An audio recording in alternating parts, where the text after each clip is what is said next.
தமிழா பார்வையாளர்களுக்கு வணக்கம். விஜய் தன்னுடைய சட்டமன்ற வேட்பாளர்களை அழைத்து ஒரு பெரிய 10 கட்டளைகளை அவர் பிறப்பித்திருக்கிறார். இந்த 10 கட்டளைகளும் ஏதோ ஆண்டவன் கட்டளைகளைப் போல அந்த கட்டளை பின்பற்றப்பட வேண்டும் என்ற கட்டளையும் நிறைவேற்றியிருக்கிறார். 234 சட்டமன்ற வேட்பாளர்கள் வெற்றி பெற்று ஆட்சி அதிகாரத்துக்கு போய்விடுவோம். ஆட்சி அதிகாரம் நம்மிடம் வந்து சேர்ந்து விடும். ஒருவேளை தவறினால் தொங்கு சட்டமன்றம் உருவாகும். நம்மிடம் ஆதரவு கேட்டுத்தான் யாராலும் ஆட்சி அமைக்க முடியும். இப்படி அவர் சொல்வதற்கு முன்பு 6 மணிக்கே அரசு அதிகாரிகள் இயந்திரத்தை திறப்பதற்கு முன்பே நீங்கள் அங்கு கூடிவிடுங்கள். திமுக 17 தொகுதிகள். அந்த தொகுதிகள் எப்படியும் சட்ட ஒழுங்கை சீர்குலைப்பார்கள். கொளத்தூர் தொகுதி முதலமைச்சர் தொகுதி, சேப்பாக்கம் துணை முதலமைச்சர் தொகுதி, துறைமுகம் சேகர் பாபு, சைதாப்பேட்டை மாசு, கோவை தெற்கு செந்தில் பாலாஜி, கரூர் செந்தில் பாலாஜியின் பினாமி தியாகராஜன், இப்படி பல மதுரை திருப்பரங்குன்றம், இப்படி பல தொகுதிகளை திமுகவினர் சட்டம் ஒழுங்கை கையில் எடுத்துக் கொள்வார்கள். நீங்கள் அமைதி காக்க வேண்டும், அத்தனையும் ஆவணப்படுத்த வேண்டும். நீங்கள் வன்முறையை தூண்டுவதற்கு உங்கள் மீது பழியை போடுவார்கள். நீங்கள் அதை எதிர்கொள்ள வேண்டும். நீங்கள் உணவுக்கு போகிற நேரத்தில் கூட உஷாராக இருக்க வேண்டாம். பெட்டியை அமுத்தி விடுவார்கள், பட்டனை திருகி விடுவார்கள். இப்படி அவர் பல ஐபிஎஸ் அதிகாரிகள் உடைய ஆலோசனையை பெற்று அதை அவர்கள் தொண்டரிடம் சொல்லியிருக்கிறார். அவரை ஓட்டு போட்டதும் இல்லை, வாக்குப்பெட்டிக்கு போனதும் இல்லை, பூத் ஏஜெண்டாகவும் இருந்ததில்லை.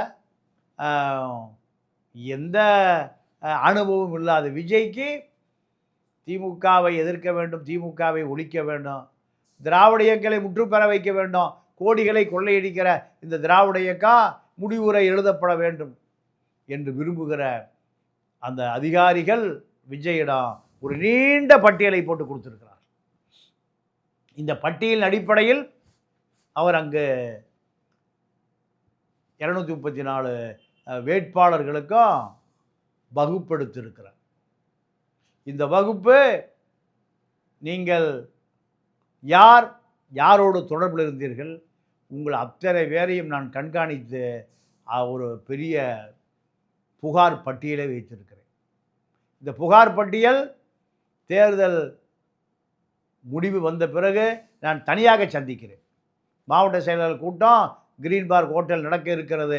அப்பொழுது 234 வேட்பாளர்கள் நீங்கள் யாரோடு தொடர்பில் இருந்தீர்கள், எங்கே வேலை செய்தீர்கள், என்ன அத்தனை ரகசியங்களும் நான் ஆவணமாக என்னிடம் வந்து சேர்ந்து விட்டேன்.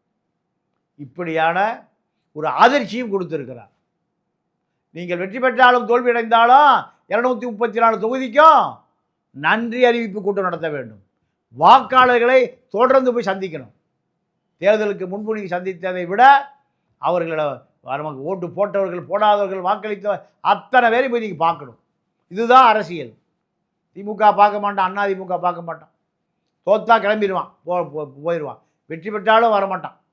தோல்வி வெற்றி ரெண்டுக்கும் அதிமுக திமுக வரமாட்டாங்க. நீங்கள் போய் நன்றி அறிவிப்பை செய்யணும். யார் வெற்றி பெற்றாலும் அந்த தொகுதி வெற்றி அந்த வேட்பாளருக்கு முதல் வாழ்த்தை சொல்லுங்கள். சட்ட ஒழுங்கை எந்த காலத்திலையும் நீங்கள் குழப்ப வேண்டாம். குழப்புவதாக திமுக உங்கள் மீது பழி சுமத்தி விடுவார்கள். இப்படி பல கட்டளைகளை தன்னுடைய 234 தொகுதி வேட்பாளர்களுக்கும் கொடுத்துருக்கிறார். பணம் கொடுக்காமல் நாம் தான் வெற்றி பெறுவோம். பணம் யாருக்கும் கொடுக்கல. திமுக அதிமுக கோடிகளை குட்டி கொடுத்துருக்கிறார். அதையெல்லாம் மீறி நாம் அந்த தொகுதியில் வெற்றி அடைந்தாலும் தோல்வி அடைந்தாலும் உண்மையான வெற்றி நமக்கு தான். காரணம், மக்களை நாம் விலை பேசவில்லை. மக்களிடம் வாக்குக்கு நோட்டுகளை நீட்டவில்லை. ஆகையால் வெற்றி நமது தான். நமக்கு வாக்களித்த வாக்காளர்கள் தான் உண்மையான ஜனநாயகவாதிகள். இப்படியெல்லாம் அந்த கட்டளையில் அவர் தன்னுடைய வேட்பாளர்களுக்கு அறிவுறுத்தி இருக்கிறார். இதெல்லாம் சாத்தியமா என்றால் சாத்தியமே. திமுக, அதிமுக இரண்டு வேட்பாளர்களும் 2 கட்சிகளும் 10,000 கோடியில் லஞ்ச லாவணிய ஊழல் பணத்தில் தேர்தல் நடத்தியிருக்கிறார். இந்த தேர்தல் ஆணையமே மாநில அரசு, மத்திய அரசு 10,000 கோடி ரூபா செலவு செய்திருக்கிறார். ஆனால் திமுக, அதிமுக இரண்டும் 20,000 கோடி செலவு செய்திருக்கிறார். இதையெல்லாம் நாம் பார்த்து கொண்டு இருக்கிறோம்.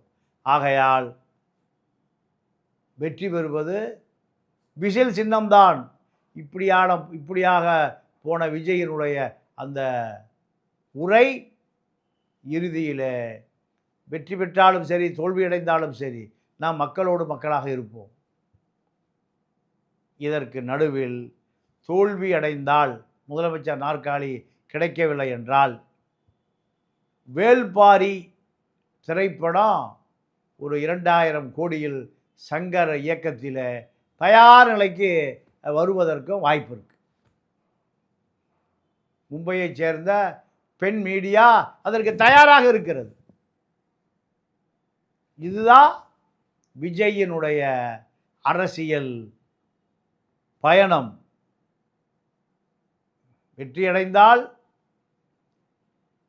மன்னன், தோல்வியடைந்தால் நாடோடி. அதுதான் நாடோடி மன்னன் எம்ஜிஆர் படம். அதே போல தான் இப்போ விஜய் வேள்பாரி படமும் உருவாக போகிறது. தமிழக காங்கிரஸ் கட்சியினுடைய தலைவர் செல்வ பெருந்தகை டெல்லியில் பல நெருக்கடிகளுக்கு உள்ளாக்கப்பட்டு தன்னுடைய மாநில தலைவர் பதவியை தான் விலகிக் கொள்ளுகிறேன் என்று ஒப்புதல் கடிதம் கொடுத்துவிட்டு வந்துவிட்டார்.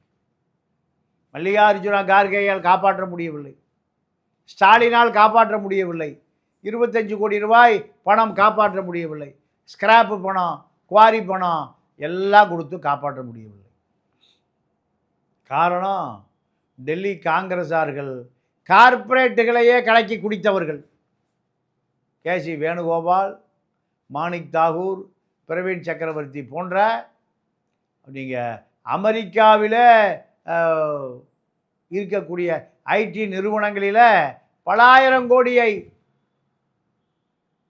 அபகரித்து விட்டு அங்கிருந்து தப்பி வந்து அமெரிக்காவுக்கு அல்வா கொடுத்தவர் பிரவீன் சக்கரவர்த்தி. மாணிக் தாகூர் தன்னுடைய பெயரை, தமிழனுடைய அடையாளத்தை மறைத்து டாகூராக டெல்லியில் வலம் வந்த இந்த பான்பராக் பார்ட்டி இப்பொழுது பல கோடிகளை குவித்து வைத்திருக்கிறது. இந்த கோடிகளில் இவர் மிகப்பெரிய அரசியல் தலைவராக இருக்கிறார். இப்பொழுது இந்த மாநில தலைவர் பதவிக்கு சுதா அவர்கள் களத்தில் இறங்கியிருக்கார். பேரறிவாளனை வழக்கறிஞராக பதிவு செய்ததை நான் அனுமதிக்க மாட்டேன். இவரையா அனுமதிக்கிறாரு? இவரோட பார் கவுன்சில் தலைவரா? அனுமதிக்க மாட்டேன். காரணம், செல்வ பெருந்தொகைக்கு பதிலாக அந்த பதவியை எனக்கு கொடுங்கள், நான் உங்களுக்கு கப்பம் கட்டுகிறேன்.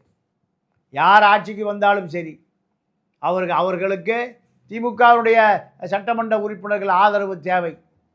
தொங்கு சட்டசபை வந்தால் அது காங்கிரசினுடைய தயவு இல்லாமல் யாரும் ஆட்சி அமைக்க முடியாது. அப்படி ஆட்சி அமைத்தால் நாங்கள் போடுகிற அந்த திட்டங்கள், எங்களுடைய திட்டங்கள் 10% திட்டங்கள், இதுவரை எங்களுக்கு எந்த பலனும் கிடைக்கவில்லை. ஆகையால் திமுக அரசு மீண்டும் ஆட்சிக்கு வருவதற்கு காங்கிரசினுடைய ஆதரவு தேவைப்பட்டால் தொங்கு சட்டசபை அமைந்து காங்கிரஸ் ஆட்சி